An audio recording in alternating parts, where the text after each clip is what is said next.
Okay. Good morning, everybody. Glad to see you again.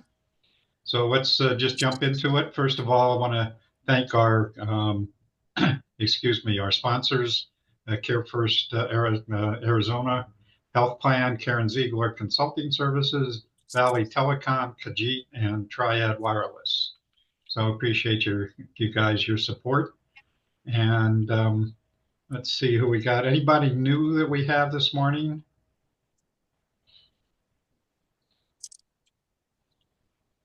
Anybody new this morning?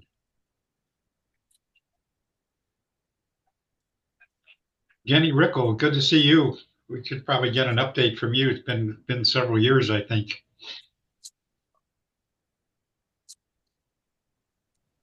Okay.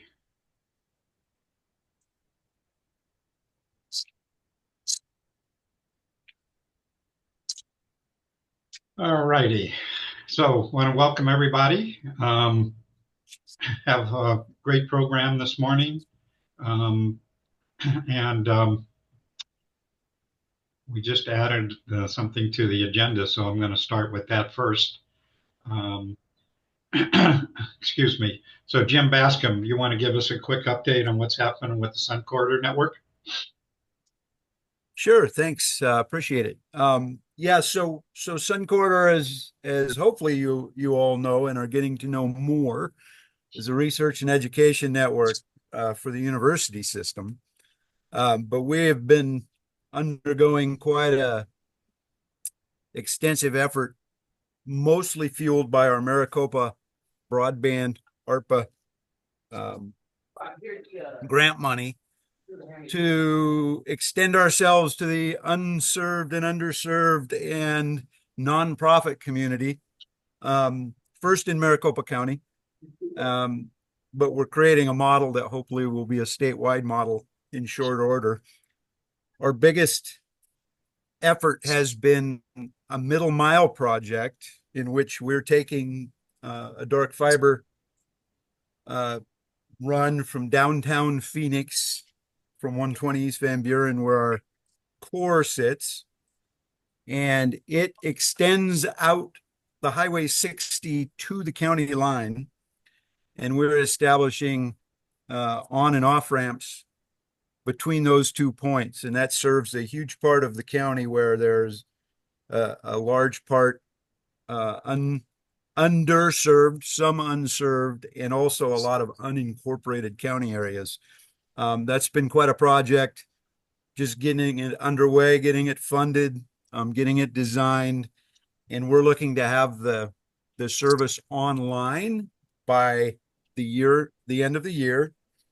We've received um, dates and handoff from Zayo, who is the dark fiber provider, and our hardware providers who are shipping gear as we speak. And we'll have quite a extensive installation effort. But the idea is that we're going to provide access services to uh, CAIs, to nonprofit entities, to schools, Oh man, those and things to are service huge. providers out to 60. Excuse me. Yeah. No, sorry, go ahead. Go ahead. Oh, okay. So you'll be hearing a lot. We have some plans to get out into the community, start putting some press out there, start putting some social media blasts out there, make sure everybody understands what we're doing and what we're undertaking. Um, and again, the idea is to establish that Route 60 middle mile project and turn it into a model that's going to serve the whole state. We'll be working some in conjunction also with the ADOT middle mile project along those lines. So we're pretty excited and just about ready. Like I say, about the first of the year, we'll be making a big splash. Jim, if it's okay with you, we don't see Derek much these days because I know he's really busy. Maybe we can make you provide a regular update on what's happening with Sun Corridor. Sure, be happy to. Laura Eder will probably poke in once in a while, Yeah. as you know, she's working with all the government entities, and I'm kind of working more with the service providers, and I'm looking forward to seeing Jason today. They're they're someone we look to partner with quite a bit. So um, I would love to. Sounds great. All right. Thanks, Jim. Thank you. Appreciate you stepping in last minute here. Yeah, you bet.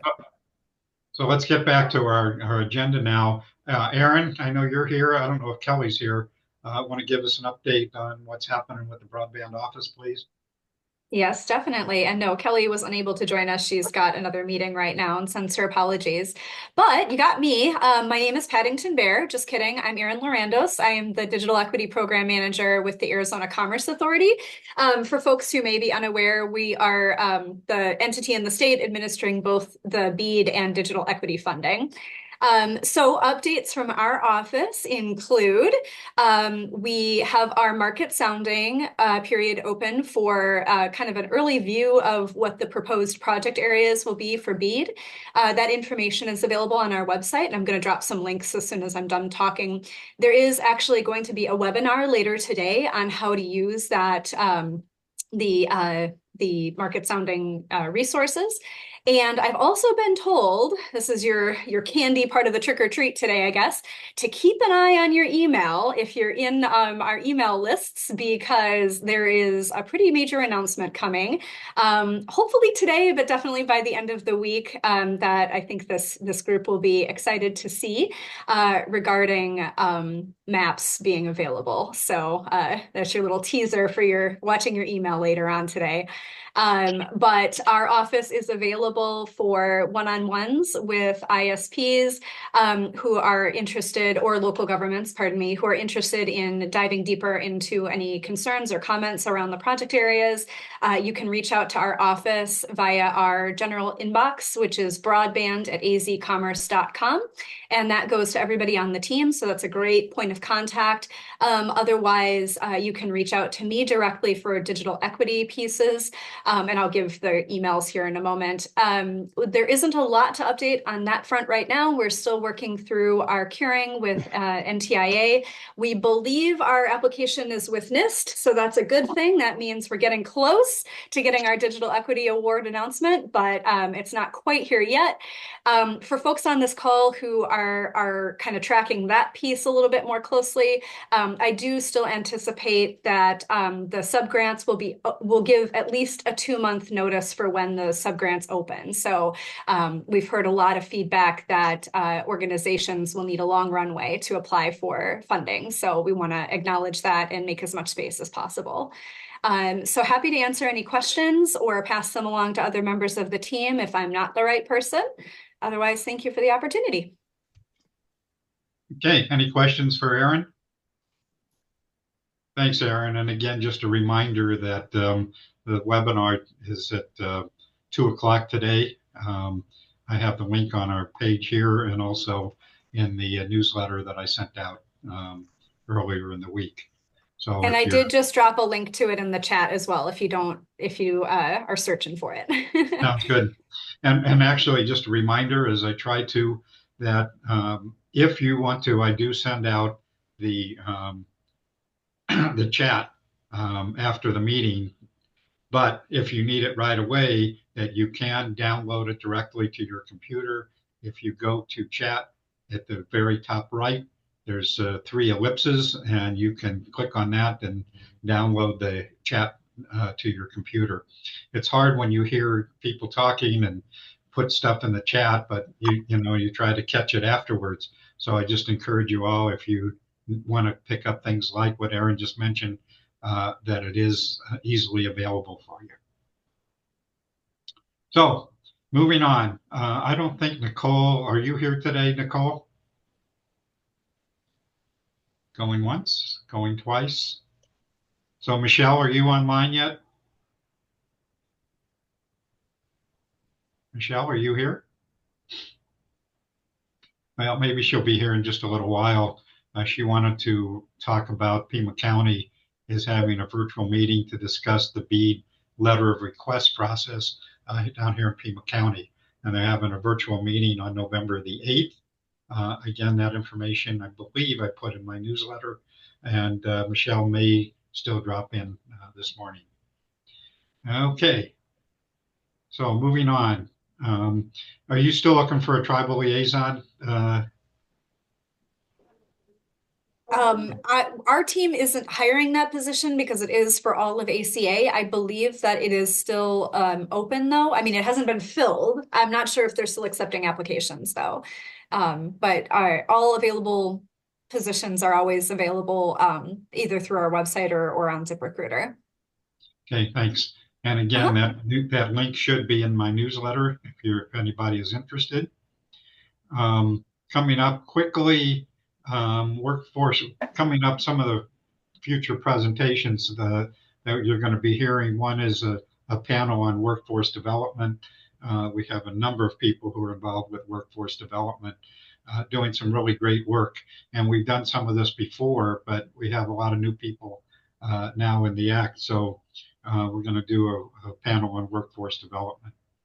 The next thing is, most of you probably know that incarcerated people are one of the targeted populations for digital equity. Am I correct about that, Aaron? I'm sorry, say that one more time. I missed I the was first saying part. that incarcerated populations are part of the targeted populations Oh for. yeah. So we're going to hear from Carrie Rogers Whitehead. She couldn't be here today, but she's founder and CEO of an organization called Digital Response Ability. And she's been doing some research and wrote an article about the digital divide in the prison education system. And so she's an adjunct professor with the prison education program at Utah State Prison. Um, and so she says there's no internet and very little tech, which takes some flexibility. And that's probably true in many of the prison systems. I'm not sure what the status is here in Arizona, but it'd be interesting to find that out. The next thing, and Mala, are you online?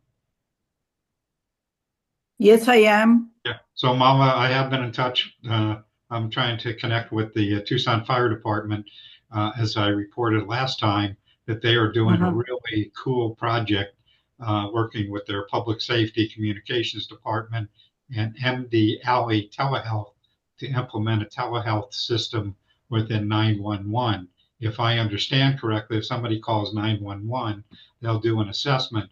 And if it's not an emergency, but somebody needs health care, that they will transfer them directly to a telehealth doctor. It's a pretty cool project. And so I'm working on having them do a presentation and perhaps join this task force. So Amal, I know you wanted to connect with them. Yes, and that would be lovely. And all the more reason why I think we should have an updated list of all of those, not only libraries, but other organizations that offer help to the community using broadband, or they have a computer at their library, or they have a computer at their Boys and Girls Club that they can connect in case there is no Wi-Fi at home for them to connect to the doctor. So these are called TAPs, the telehealth access points. And we are hoping to have an updated list of TAPs on our Arizona Connect Arizona map. So, those who are interested in participating and offering their services, do get in touch with Anthony or me, and we will be really happy to put your organization on that map on Connect Arizona. And that is one more thing I want to share with 911, that that's the place where we can offer navigational services to health resources, as well as places where they can connect to their doctor.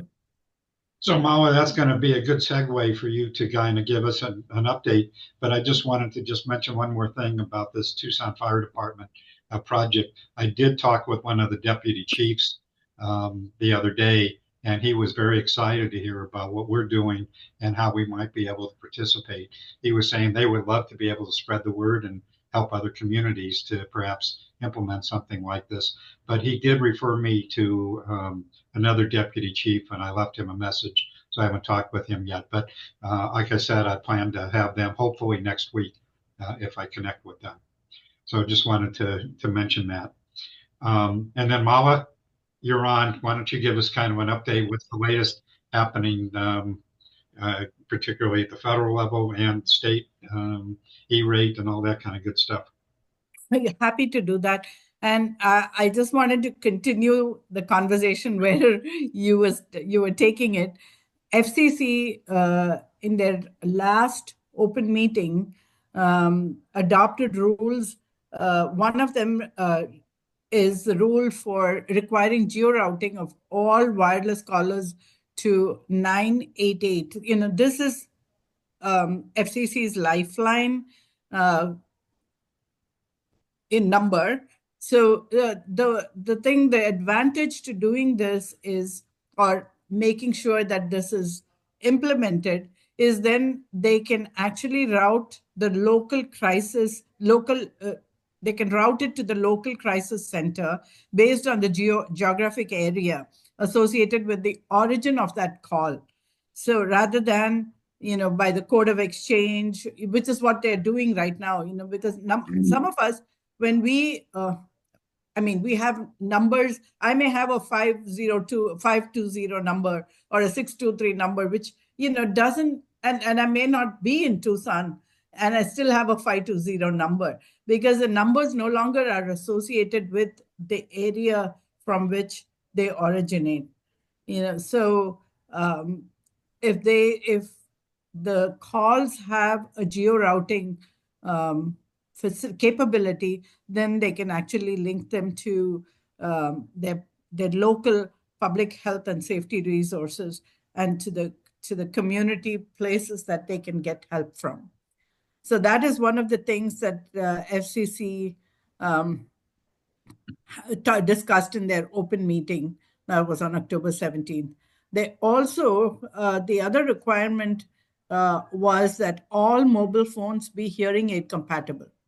Right now, not all of them are hearing aid compatible. And I don't know what that means, because I don't know what the difference is between a mobile phone that has hearing aid compatibility, and one that doesn't. I know it theoretically, but I haven't seen it, implemented or practiced. I need to figure it out with someone who has a hearing loss, has a hearing aid, and how their cell phones work for them. But Mala, if I can interrupt, Gordon, you're online. Do you have any feedback about that? Yeah, well, hearing aids have been kind of in a realm to themselves. They weren't designed to integrate and be used with modern smartphones. And so in recent years, there have been developments where the inductive hearing aid circuit could be, with these older hearing aids, engaged by a mobile phone. Usually it involves getting an external auxiliary device for your hearing aid. So now they're requiring that it be built into the devices, in addition to Bluetooth, which also can handle that. Of interest and recent note, there are 47,000 ophthalmologists in the United States and only 14,000 audiologists. So there's a huge underserved area. And Apple just announced, there's a wonderful video on LinkedIn with Haben Germa, the first deafblind lawyer woman to graduate from Harvard. And she is speaking with Apple. And Apple has now created a full-on audiology sensing and testing program into their new generation iOS. And it'll work with their EarPods, which are only $250. And it gives you the ability to certainly have an integrated cell phone with your hearing aid device, but also you can integrate further features that are built into these smartphones. So it's a dynamic world. Right now, Bose, for $500, sells hearing aids that can be adapted by you adjusting them. But to get the auditory signature right for the testing is really quite a sensitive thing. Well, Apple just got it certified by the FDA. So insurance will probably cover it now. And again, they're $250 versus hearing aids. They can be $3,000, $4,000. And then again, not even integrate with your your smartphone, which is why I haven't had any up until now. Thank you, Gordon. I think that was helpful. So, Mao, I'm sorry to have interrupted you, but No. Actually, it was really helpful, and thank you, Gordon, because you helped me understand what those rules really, translated to for the common man and for our into the practical usage of it. Yeah. Not just a rule on paper or somewhere a file somewhere stashed in the computer. No, So it's going to a lot of people really, and in particular with some of the things we're talking about, telehealth and such. Wouldn't it be great if grandma didn't have to, go hunting for the phone amplifiers and stuff like that? Mm-hmm. Correct, absolutely, and to have another additional device to learn and integrate into your life.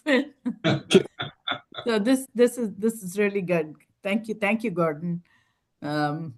So the FCC also released the recent E-rate, the 2025 E-rate eligible services list. This list is revised every year, somewhere around October, November timeframe, so that it is in time for the 2025 applications that are due in March of 2025. So this outlines the categories of service, the eligible equipment under the different categories, and it clarifies what goes into what category. It's a pain if you put the wrong thing in the wrong category, because that means you're inviting attention of the reviewers on you, and it kind of it creates delays if nothing else. So the key thing here is the continued emphasis on Wi-Fi access equipment. It reaffirms the commitment to bridging that digital divide within educational spaces, knowing that some of our buildings are old and it's difficult to rewire them. So it's and historic too. I'm going through one of our Grand Canyon libraries that is in a historic building, and that putting Wi-Fi equipment itself is a pain there, getting permissions. But if you had to, rewire the place, it's going to, invite a lot of a lot of discussion on whether it can be done or not done, and those kind of things. So there was more clarity also on network security, which is bound to happen with the cybersecurity funding through the pilot initiatives, the $200 million initiative. By the way, that is due on November 1st. This is the pre-application. So those who are intending to apply have to do a pre-application first, and then if you get shortlisted, they would have you do a full-fledged application. I talked about this last week. So if anyone wants clarification, either they can look at that or contact me directly. I'd be happy to help you. The FCC has also made adjustments to streamline the eligibility criteria for consortium applications serving the tribal communities. This is especially important because some of the tribes work independently and they have their own service providers, while others work with the school or the library in their neighborhood. And that means the consortium rules and regulations needed to be modified, and that's simplified in this year's process. The other thing that I wanted to draw your attention to is every year Funds for Learning does a survey of all the E-rate applicants to see what they require, what they found useful, what they would like more clarification on. And the 2024 E-rate trend report is here. It's published. It's on Funds for Learning website, and I will put that link in the chat as soon as I'm done. And it offers key insights into how schools and libraries view E-rate funding. There were about 2,300 participants who participated in the survey. And the most important thing is that they said E-rate has essential impact, and they really don't want FCC to get rid of the program or the government to get rid of the program. They want it to continue, whatever happens. And so that means we've got to go back and modify the USF funding, do the funding reforms. That is the base funding from which E-rate gets its supply of funds. The cybersecurity is a top priority. We know that, and that's what the trend showed.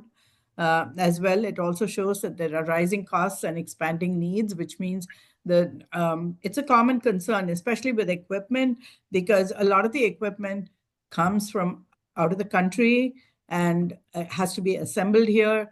And this Buy America rule, when it kicks in, makes it more expensive, if not almost impossible to, unless you have your assembly line in place already to get it done. So those needs are a concern for the anchor institutions.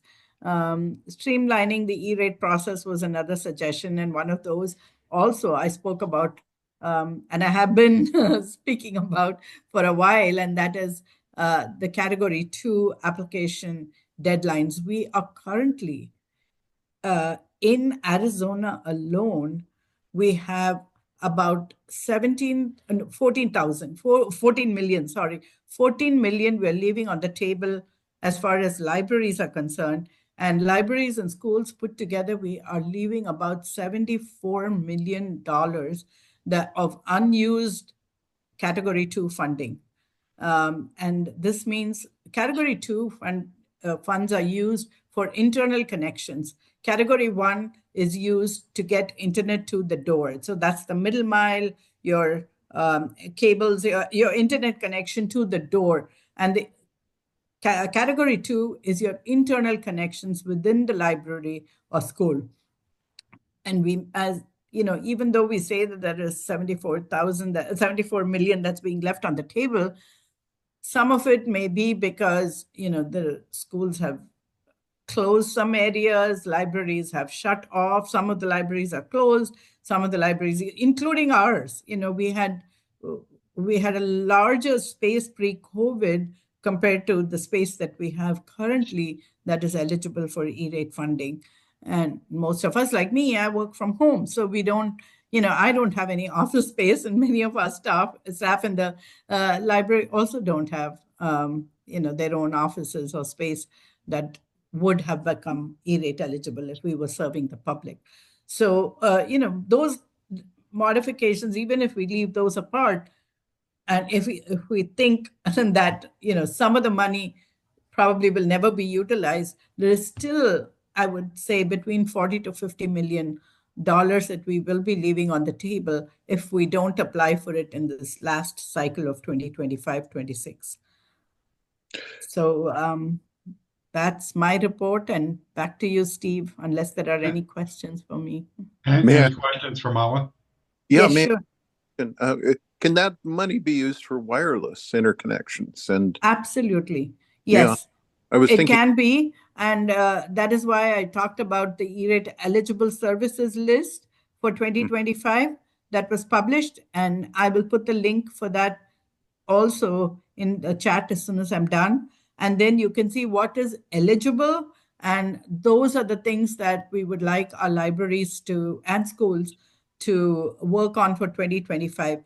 Another reason why that is important is that if we are going to get the BEAD funding and get higher bandwidth to the door of these anchor institutions, unless you have the capability of distributing this within the organization, it's like getting the huge big pipeline, a 1-inch pipeline to the door, and you water pipeline, and then you have a 1 centimeter within your organization. So it's going to be as slow or as fast as your internal connectivity, right? So the routers and hubs, even though they are currently adequate, they do need to be upgraded to handle the incoming higher bandwidth. I was just thinking out loud that with wireless distributed network nodes, you can load the contents of the library on those things, and they would then create that spatial computing environment, which again, I think is an area for workforce development for the youth. This is where they can append to the physical spaces and objects of the built environment the information links or connections directly to the information. And with that, we can make a much more interesting and engaged environment around the centers where the data is available. Yeah, like a school or a library. It's perfect. Right. And the only thing is we need to, again, consult the eligible services list to see sometimes some parts of it are eligible and some are not. So we need to cost allocate out those that are ineligible, but it's still worth upgrading because you can upgrade now, and then this 5-year block of funds gets, it doesn't get carried over beyond the 2026, June 30th of 2026. Wow. So that is the last cycle. So the application for that cycle begins it's due in March 2025. Could we work together on that? It's a little over my head from the technical side. Absolutely, Gordon. I'd be delighted to do that. Good. Okay. Okay, let's move on. Any other questions or comments from Mala before we move on?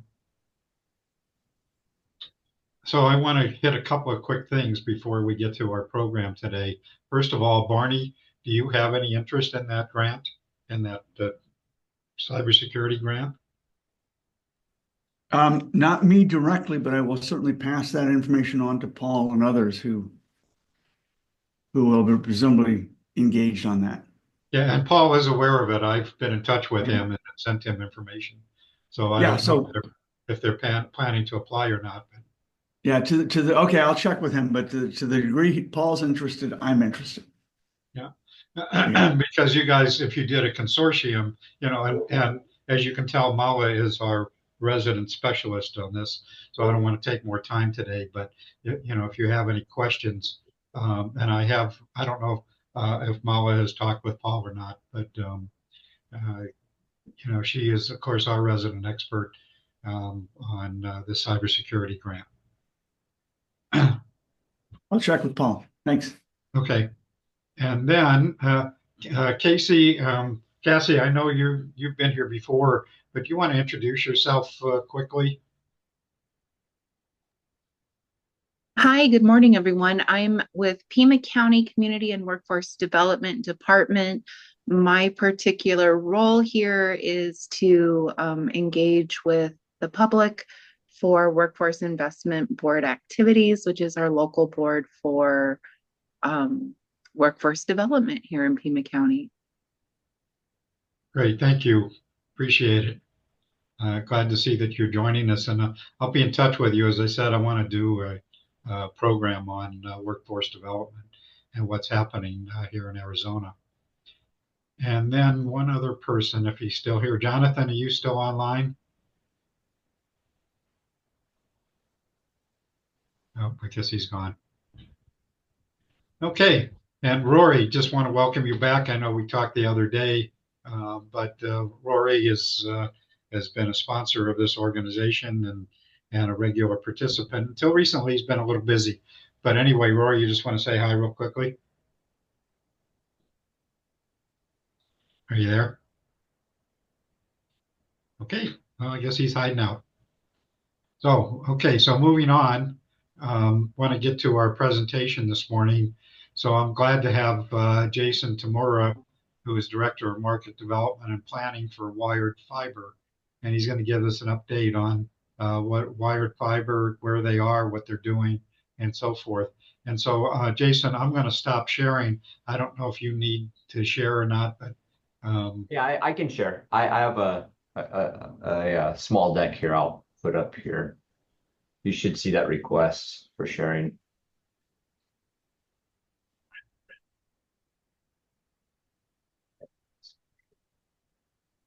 Good morning, everyone. Thank you for for allowing me to be here to move this over. Can everyone see that clearly? Yes. Yeah, we have it. All right, thank you. So again, who we are, we've actually been a local company. We were founded in '95, around the time the ILEC or all those LECs were split apart. And a gentleman purchased this small ILEC territory up here around Whitman. And so from that to today, we've grown into a little bit bigger company with the focus on ensuring that the culture of our small company stays the same, and that's really being, a part of the community. So we've been heavy on innovation and growth and collaboration. We're doing this with all of our communities that we're in today. And as you can see here, we aspire to be the cornerstone partner for internet connectivity and sustainable community development, fostering growth one community at a time. And what that looks like today, I can share is we helped the city of Surprise get a grant for an area that is underserved, and also it's an area that the income is lower income area where the affordability of this type of product is usually costly. And because we were able to get the grant and work so well with the city to achieve this, we're providing full symmetrical services to everyone within this 1 square mile at a $35 rate, and that's a full 100 meg symmetrical up and down service, no extra fees, nothing. They get that at a great rate. So that's what we continue to look for. And our mission to provide residents, business, and not-for-profit agencies with affordable, high-quality, continuous improving the internet services out there today. And that's been a big thing for us. But here's four core or key things: local, transparent, integrity, and trusted. What you'll hear from me, what you hear from our team, is that we want to be the best partners, and the only way we can be our best partners is by being transparent, committing to what we say we're going to commit to, and then also at the same time saying what we can't, we're unable to. I'm not going to say can't, what we're unable to do today, right? And by doing these things, we're hoping that trust is established, and that people will continue to share our good story with everyone else. And here on the transparent part, our services, what you get is what you get. There's nothing hidden, no surcharges, no hidden fees, nothing that is out of the norm. This is our executive team, come from all different parts of the world and industry. Great group of leaders who love the vision here. In fact, many of them, like myself, came from a large enterprise space, tired of the bureaucracy that's involved in that space, and seeing how our communities weren't being served the way that we knew they could be. And so these are great people that we work with today and work for today that help us expand and go fast, and really empower each and every one of us leaders to see how and where we can impact our communities. Where we are today, partnership: Maricopa, Yavapai County, Surprise, Peoria, Buckeye, Glendale, and Goodyear is where we're building and where we're expanding to. The communities we're expanding to as we're going forward: Litchfield Park, Tolleson, Avondale, Youngtown. And I really should have had some dots after that, because one of the reasons why I was down in Tucson here a couple of weeks ago is to see if there's interest for us, a local company, to come down and do the same in Pima County and in Tucson and the area down there. And then I'm also looking at another location that I was asked to by some team members to go talk to. So exciting times right now. And our our investment group, they are the third largest investment infrastructure company in the world, and they had their meeting last week. They really love how we're impacting the community and what we're doing, and they've actually asked us, how can you go faster and how can you impact more? And that's why that I should have more of those dots, which was very great to have that added, support from our investment company. So what we offer is simple. It's kind of like, it almost looks like Southwest Airlines. This is what you get. This is what we have. And from a small, medium business, nonprofit, government, residential, that's what we offer on that side. 600, 1 gig, 2 gig, 5 gig, and we'll offer more in the future. Because our network is what is called an XGS-PON network, which means you can go 10G plus in the future. So we are investing in a technology that we know is what would be commonly called 100-year proof, because it is all fiber optic. It is not copper, and we are not needing huge amount of power or data space or cabinet space or data center space to operate this solution.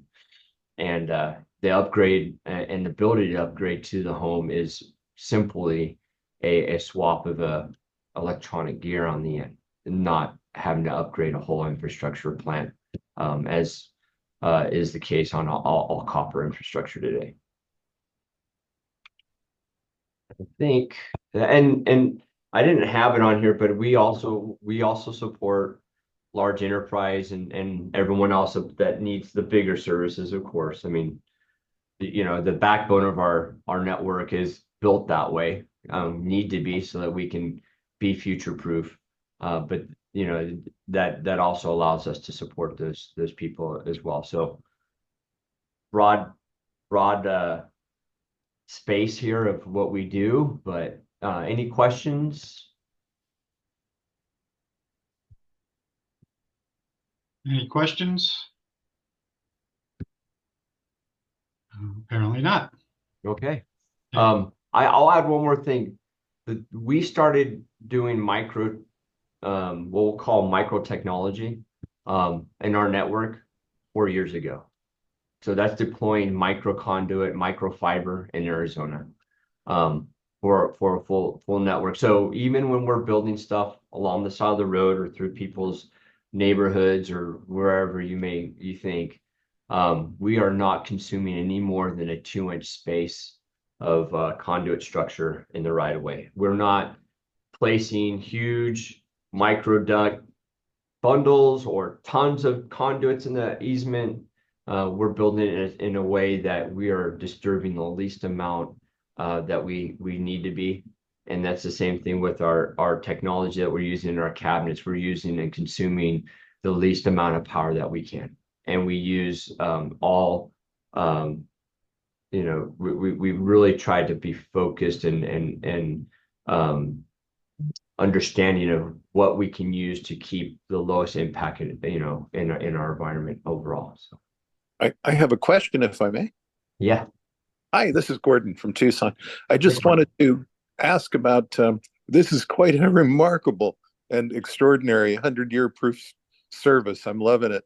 I'm just kind of wondering, thinking of it from the receiving end, how many of these underserved customers are aware that the transition, because $35, that's a fairly decent chunk of monthly income when it's down in the SSI, or state kind of program.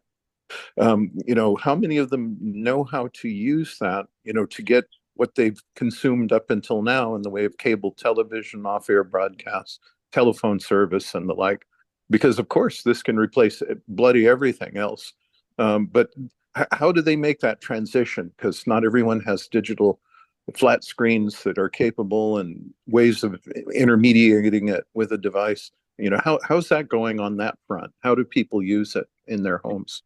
That's a great question. So we'd be surprised, right? Yeah.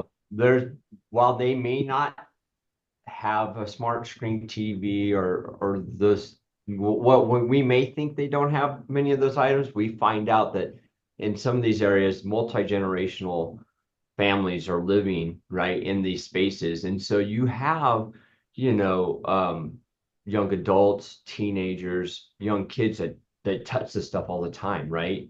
And so being able to give them that right in their home allows, you know, those kids and those young adults to help those who are in that gap to understand how it works.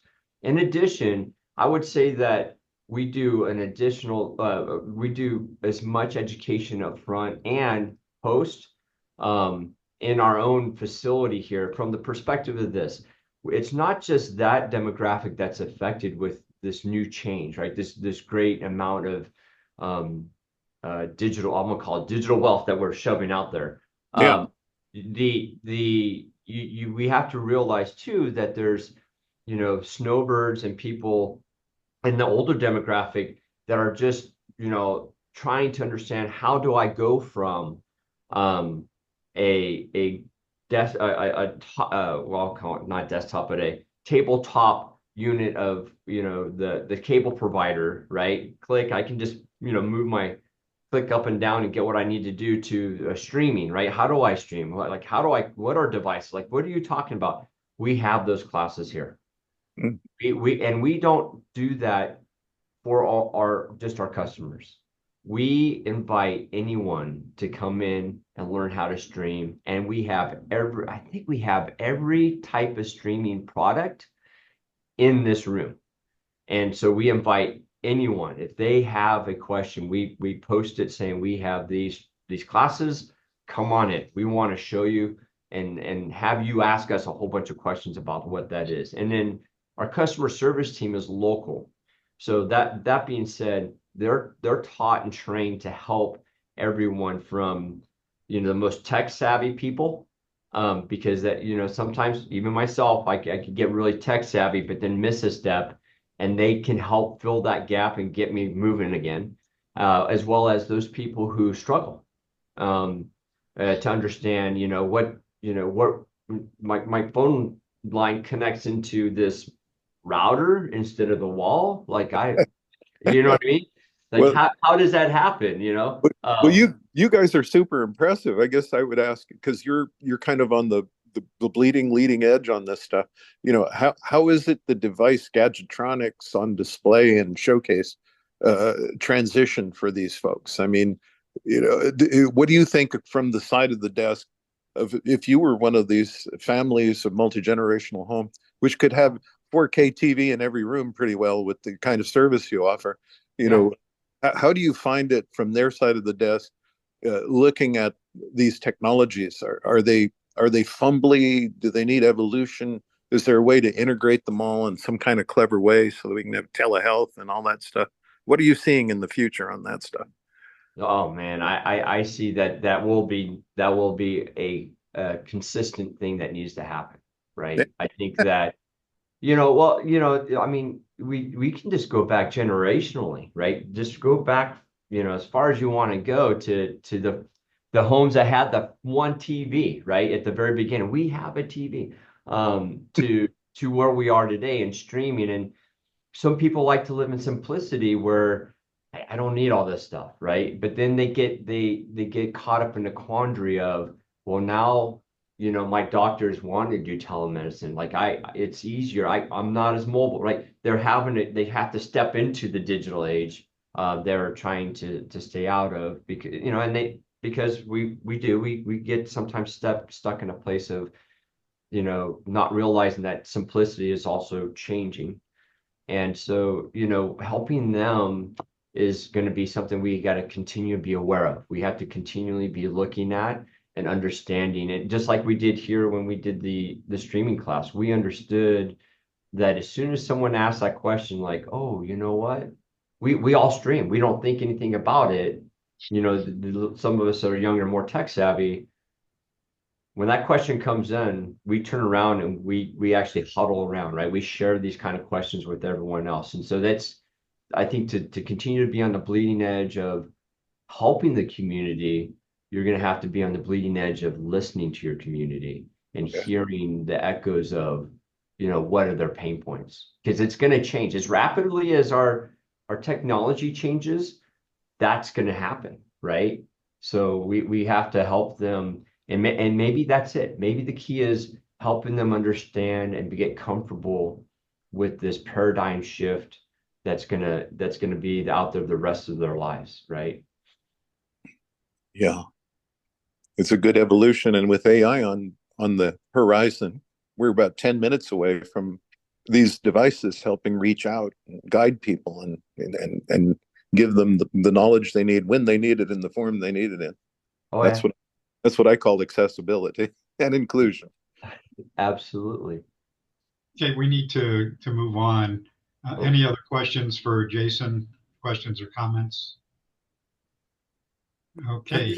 I was wondering, Jason, in these homes that you install the fiber, Mhm. do you have to typically work with the customers to look at whether their Wi-Fi routers and their computers are upgraded as well to take advantage of the speeds that are offered by the fiber? Just We to see do. what's sort of a similar thing to what Mala is talking about with internal networks for community anchor institutions. So, Yes, that's a great question. We do, Henry. Well, so what we do is our technicians will actually go through the home and make sure first thing that Wi-Fi coverage is good, right? We want them to understand that what they're buying isn't just what it comes into the wall into the first part of the house. They're buying something that should cover their whole home. When we do that, then we start to look at how is everything connecting to their network. Because we're using a commercial grade router, we're able to split bands on that router. And so that allows us to take even the older generational type of equipment, share with them, hey, you have something that's older. We have the ability to get it on the network. So let's be optimized. It's not going to suck down your bandwidth because we can split bands and get you set up correctly. But we are also sharing with them that, hey, you're getting your equipment is getting to that age where we know it's no longer really supported from the manufacturer. And so there's got to be, you have to think about doing an upgrade, and we give them resources to go look at and go talk to people and that we have that would help them with that additionally. yeah, because I think that's a critical piece that often service providers and others don't talk about is the fact that it's not just the internet connection, but you have to make sure that internally the Wi-Fi routers and the computers are compatible with serving, being able to take advantage of those speeds. You're absolutely correct, and that's it's if we didn't think about every resident and every community as being part of us, being local, then we would just do maybe like some of the larger companies where they just come in, put it in, turn it up and say, hey, you're hot, you're ready, go ahead. We can see you on the network. We really make sure that, and this is the full scope. When we set up the network at a customer's location, we actually have a appointed window. So if I say I'm going to have a technician at your house, you're going to have a window from 8 to 10. It's not hey, just expect someone from 8 to 5 in the evening to be there. It's your appointment window is from 8 to 10. The technician will be there at 8, and that technician is going to help set up your network, and then we'll help figure out which is the best place to put it, whether it's on the 5G or the 2.4G. However we need to have the network support their services that they have, their equipment that they have in their home. Yeah. Okay. Sounds So, good. so Jason, thank you for being here this morning. Yes, sir. We'll certainly have Jason's contact information available. So a couple of quick things. As you all know, we have never endorsed any candidates, and we don't intend to do that. So all I'm going to do is to say, be sure and vote. And Broadband Breakfast has been doing some sessions on what to expect and what the positions are for the candidates regard to broadband. So you might want to check those out Um, like I said, I'm not going to endorse any candidate one way or another or any party, but you might want to become informed about what might happen after the election. So with that, again, just be sure and vote. Next thing, Kelly McCurgy. So we did a little promo for Connect Arizona. You want to do a 2-minute promo about AZS, US? I always forget. AZ1. AZ1, I got it. AZ1. Thank you, Steve. Hi, everyone. Kelly Mukherjee from Arizona State University's Enterprise Technology. I represent a web portal called As1 because it's supposed to remind us to work together as one. Happy to share the link in the chat for those of you who have never been there, but we've got an Arizona broadband map that helps to show the unserved, underserved areas.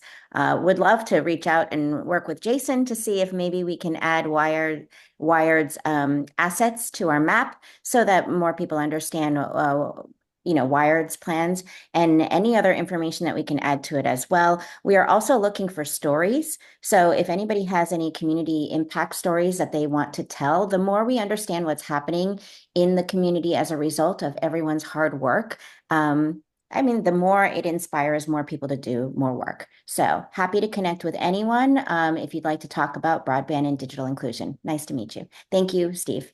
Yeah, thank you, Kelly. So one more thing that I did include in my newsletter.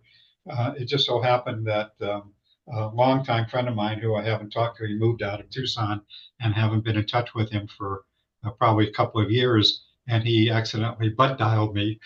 And so we connected. And he has an IT company. He's now in Colorado, but has clients here in Arizona. And he is looking for a new ISP in the I-17 Indian School area.